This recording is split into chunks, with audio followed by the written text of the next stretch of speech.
Bonjour à tous, alors aujourd'hui un autre livre à avoir dans sa bibliothèque équestre idéale, les œuvres complètes de François Baucher. C'est un très gros livre puisque ça reprend toutes les œuvres de François Baucher, un grand écuyer du 19e siècle. Il est né en 1796 et est mort en 1873. Et en fait, toute sa vie, il a prêché une nouvelle méthode qui s'adressait plus aux chevaux pur sang qu'aux chevaux à type ibérique de l'école de Versailles. Et donc, il a créé d'énormes polémiques autour de lui. Donc, pour cela, je vais vous lire quelques lignes de la préface qui a été écrite par Guillaume Henry. En 1842, il sort sa méthode d'équitation basée sur de nouveaux principes. C'est un succès immédiat. La prétention de livrage et ses tirades provocantes vont déclencher des polémiques et des querelles qui ne s'éteindront jamais. Son opposition avec le Condor restera célèbre. Voilà, donc il y a toujours cette guéguerre. C'est pour ça que c'est intéressant de lire Baucher, parce qu'il y a toujours cette guéguerre entre ceux qui veulent faire du bauchérisme et les autres. À savoir que Nuno Oliveira a lui-même pratiqué les méthodes, parce qu'il y a plusieurs méthodes dans la méthode de Baucher, les méthodes de Baucher avec ses premiers chevaux, et puis après il a changé, il a évolué, parce qu'il faut toujours évoluer dans la vie. Et aussi, Baucher a dû lui-même évoluer, parce qu'en 1855, alors qu'il prépare un cheval sur la piste du cirque des Champs-Élysées, il est blessé par la chute du lustre central du cirque, ce qui va le priver de l'usage de ses jambes. Donc en fait, il va devoir monter différemment, utiliser toute autre chose. Et donc c'est très intéressant de savoir comment il va se tirer de cette situation avec les chevaux. Alors chez Baucher, il y a plein de grands principes que tout cavalier devrait savoir. Alors je vous en ai trouvé un. Alors, je ne dirais pas des principes rationnels, mais même des données quelconques sur ce qui se rattache à l'emploi raisonné des forces du cheval.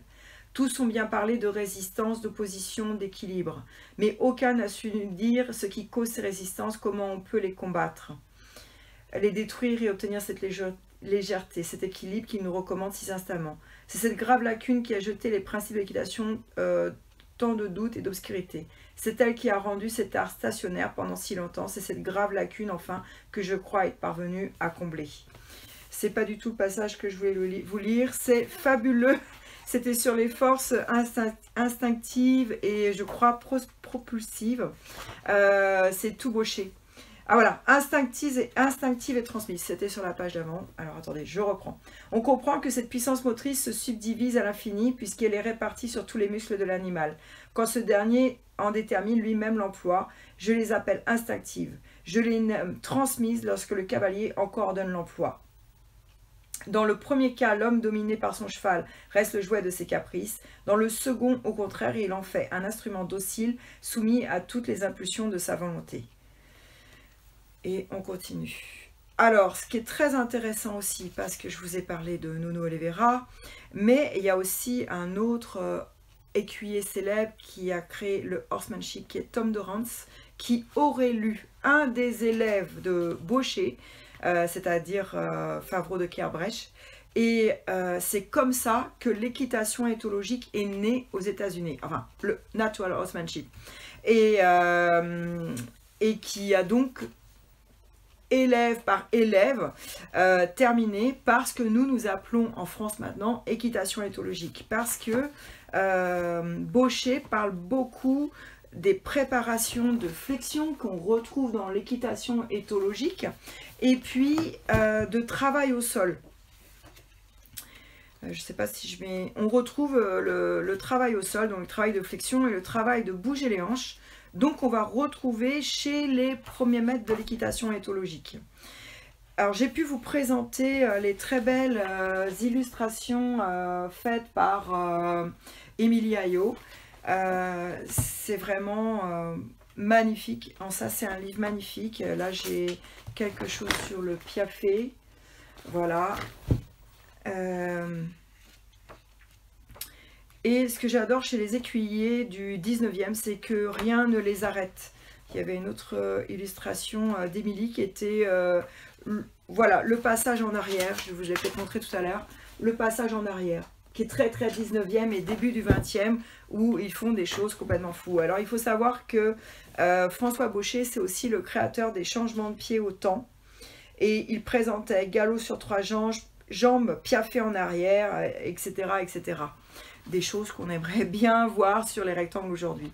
Ce qui a fait la renommée aussi de Baucher, c'est son dictionnaire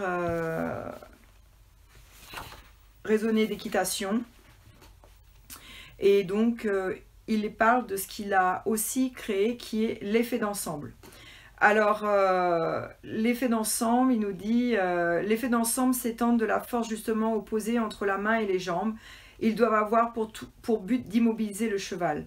Ce n'est plus par des holas ou toute autre interjection que l'on immobilisera le cheval irritable, qui est toujours en action malgré les cavaliers, mais bien par un effet d'ensemble.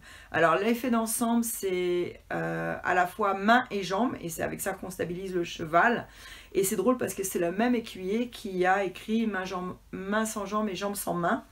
Voilà, donc Baucher, il est plein de contradictions. C'est un homme qui a cherché, qui a été connu pour avoir dressé et redressé les chevaux les plus compliqués de son époque. Je pense que c'est vraiment une lecture qu'il faut faire. Je trouve c'est une lecture académique du 19e qui n'est pas forcément très facile à faire, très aisée, mais c'est vraiment passionnant. Une fois encore, c'est un livre auquel il faut se référer par petites touchettes, dire tiens, je vais lire ça aujourd'hui, je vais lire cette partie du dictionnaire raisonné. Mais tout cavalier de dressage devrait avoir lu Les Horreurs complètes de Baucher. Donc je vous le conseille. C'est un livre qui fait 322 pages, qui vaut 27 €.